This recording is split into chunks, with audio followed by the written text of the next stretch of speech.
कहते हैं ये तुम्हारी आखिरी रात है, जो भी कहना है सुनना है आपस में कहिए सुनिए। बाहर से दरवाज़ा बंद हो जाता है, वहाँ पर पहरेदार लगा दिया जाता है ताकि ये लोग कहीं भागे ना। अब दोस्तों उसकी पत्नी कहने लगी, आंसू नहीं रुक रहे थे, वह कुछ कहना चाहता था लेकिन कह नहीं।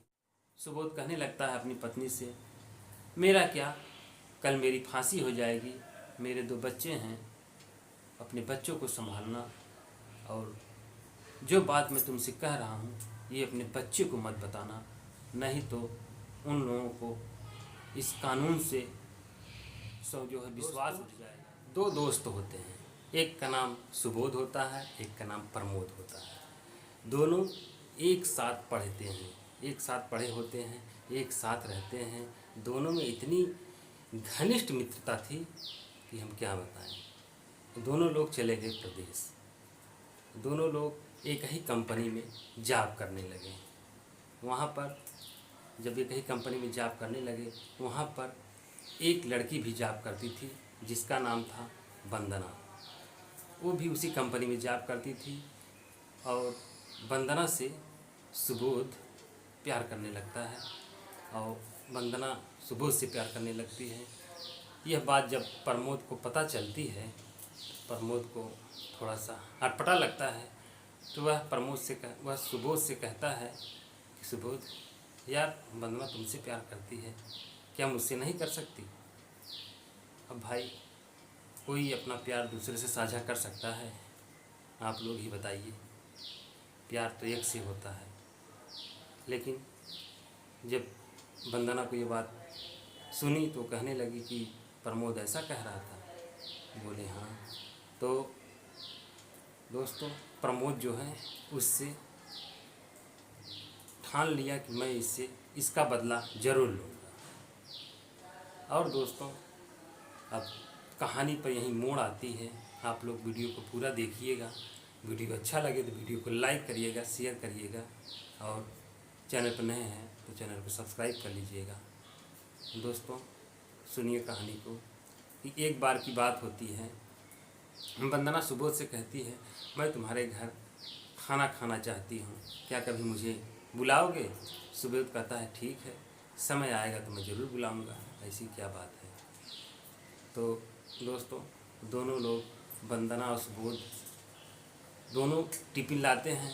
वंदना सुबोध का टिफ़िन खा लेती है और सुबोध वंदना का टिफ़िन खा लेता है। यह सब देख करके प्रमोद को बहुत जलन होती है, मन ही मन बहुत घुटता रहता है। कहता है काश ऐसा समय आएगा मेरे पास भी, मैं भी बताऊंगा एक दिन। तो दोस्तों समय बीतता गया। समय बीतने के बाद एक बार की बात है, अचानक वंदना जो है सुबोध के घर चली जाती है और उस समय सुबोध नहीं रहता घर पर, केवल प्रमोद रहता है।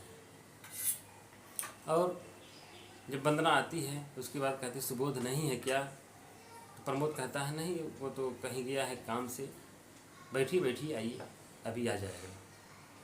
तो दोस्तों प्रमोद चाय बनाता है, चाय में कुछ नशीला पदार्थ डाल देता है। डालने के बाद चाय जब वंदना पी लेती है, पीने के बाद वो बेहोश हो जाती है।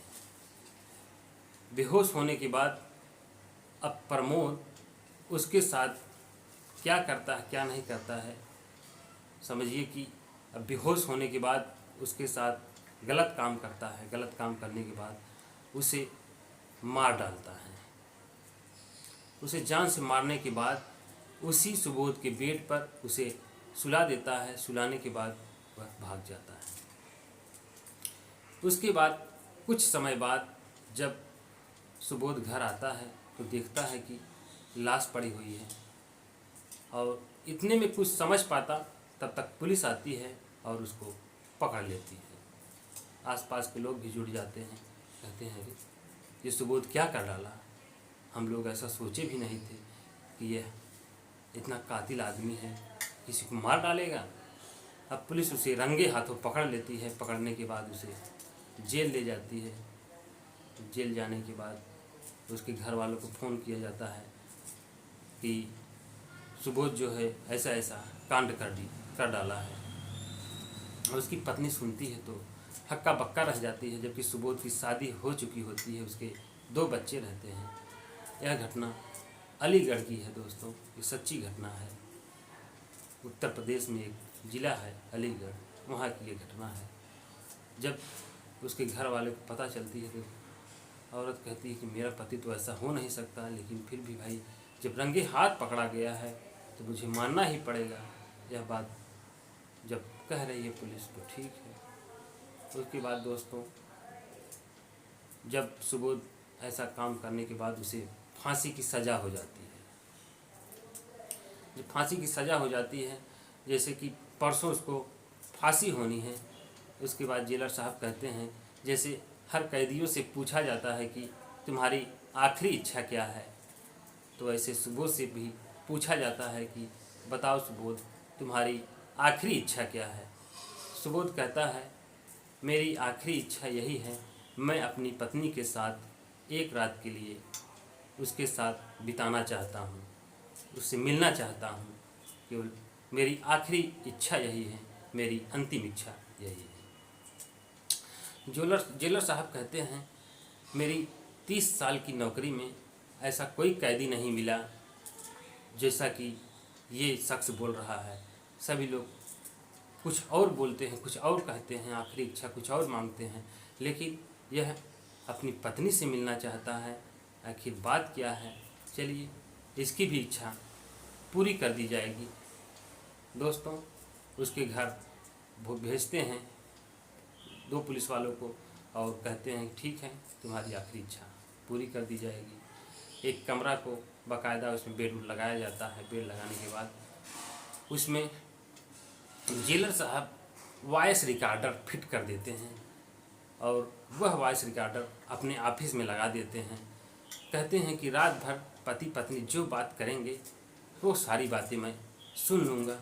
आखिर सुबोध क्या कहना चाहता है अपनी पत्नी से, और यह कातिल है या कोई और कातिल है। अब उस समय तो कातिल यही है, लेकिन अपनी पत्नी से मिलना चाहता है। इन दोनों के बीच में क्या बात होनी है, चलिए। अब दोस्तों सुबोध को नहीं पता रहता है, वॉइस रिकॉर्डर लगा दिया जाता है। उसके बाद उस रूम में जो है सुबोध को फिट कर दिया जाता है। उसके बाद उसकी पत्नी आती है, जैसे ही दरवाजे पर पहुंचती है वह फपक के रोने लगती है। रोने के बाद जैसे ही सुबोध अपनी पत्नी को देखता है वो भी रोने लगता है। दोनों गले मिल जाते हैं। गले मिलने के बाद दोनों रोने लगते हैं। रोने के बाद कहते हैं ये तुम्हारी आखिरी रात है, जो भी कहना है सुनना है आपस में कहिए सुनिए। बाहर से दरवाज़ा बंद हो जाता है, वहाँ पर पहरेदार लगा दिया जाता है ताकि ये लोग कहीं भागे ना।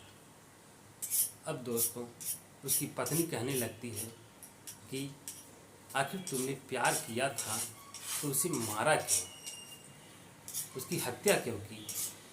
अगर आपने प्यार ही कर लिया तो मैं क्या कहती, कुछ नहीं कहती, लेकिन आपको ऐसा नहीं करना चाहिए था। लेकिन सुबोध की आंसू नहीं रुक रहे थे, वह कुछ कहना चाहता था लेकिन कह नहीं पा रहा था। लेकिन उसकी पत्नी पूछने लगी आखिर बात क्या था, आखिर तुमने उस लड़की को क्यों मारा। तब हिम्मत जुटाते हुए सुबोध कहने लगा कि मैं पूरी सच्चाई बताता हूँ तुम्हें, सुनो, मैं कातिल नहीं हूँ। मैं जब वह लड़की आई थी तो मैं उस दिन घर पर नहीं था, मेरा दोस्त प्रमोद था और मैं तो गया था मार्केट कुछ काम से। जब मैं आया और देखा तो वह लड़की मरी पड़ी हुई थी, मेरे बिस्तर पर थी। उसी समय पुलिस आ गई और मुझे देखकर मुझे पकड़ ली, बोली कि यही कातिल किया हो, यही हत्या किया होगा, और तो कोई है ही नहीं। और वह मुझे पकड़ लेते हैं और मैं क्या बताऊं, उस समय मैं कुछ कह भी नहीं सकता था कि यह हत्या मैंने नहीं किया, किसी और ने किया, क्योंकि सरेआम मुझे ही पुलिस ने पकड़ा, पब्लिक ने भी देखा और किसी को भागते हुए भी नहीं देखा किसी ने। अगर किसी को भागते हुए भी देखती कोई लोग तो भी कहते कि हाँ यह नहीं कातिल, कातिल कोई और है। ये सारी बात जेलर साहब सुन रहे थे और कहने लगे कि आज एक और बेगुनाह को सज़ा देने जा रहा हूँ। बताइए, गुनाह कोई और किया है, सज़ा किसी और को मिल रही है। आखिर में ये सुबोध हत्या नहीं किया है, हत्या इसका दोस्त प्रमोद ने किया है। और सुबोध कहने लगता है अपनी पत्नी से, मेरा क्या, कल मेरी फांसी हो जाएगी, मेरे 2 बच्चे हैं, अपने बच्चों को संभालना, और जो बात मैं तुमसे कह रहा हूँ ये अपने बच्चे को मत बताना, नहीं तो उन लोगों को इस कानून से जो है विश्वास उठ जाएगा। कानून तो अंधा होता ही है, कानून सबूत मांगता है, क्योंकि मेरे पास सबूत ही नहीं है कि मैं सबूत दिखा सकूं कि हत्यारा मैं नहीं कोई और है। और तुम बच्चों को परवरिश करना, देखना, मैं तो बेगुनाह अब तो फांसी पे चढ़ने जा रहा हूँ, क्या करूँगा, मेरे पास कोई सफाई देने का सबूत ही नहीं है। पत्नी कहने लगती है, ठीक है। सुबह होता है, 6 बजता है, और सभी जो सुनते रहते हैं ये रिकॉर्डर को, वो लोग आंखें भर आती हैं, कहने लगती हैं, बताइए, एक बेगुनाह को फांसी होने जा रही है और जो गुनाहगार है वो घूम रहा है बाहर। उसके बाद दोस्तों सुबह होता है, फिर दरवाज़ा खुलता है। दरवाज़ा खुलने के बाद औरत जाने लगती है। जाने के बाद थोड़ी दूर ही जाती है कि फिर लौटकर अपने पति से फिर रोने लगती है, कहती है कि ये मेरा आखिरी मिलन है, थोड़ा 1-2 मिनट और मिल लूँ, फिर पता नहीं मिल पाऊँगी कि नहीं मिल पाऊँगी, ये कौन जानता है, अब तो इनको फांसी हो ही जाएगी, क्योंकि कोई सबूत है ही नहीं कि जिससे मैं इनको बचा सकूं। कहीं भी जाइए, कोई भी भाई कानून हो, सबूत मांगता है।